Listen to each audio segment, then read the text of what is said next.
know who is best suited for a leadership role? In the company I work in, time and again, it has gone to the only person who didn't ask for it. Unusual? Not really. Listen to Dumbledore.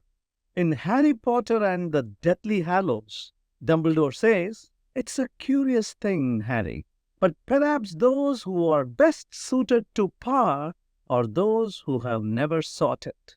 Those who, like you, have leadership thrust upon them and take up the mantle because they must, and find to their own surprise that they wear it well."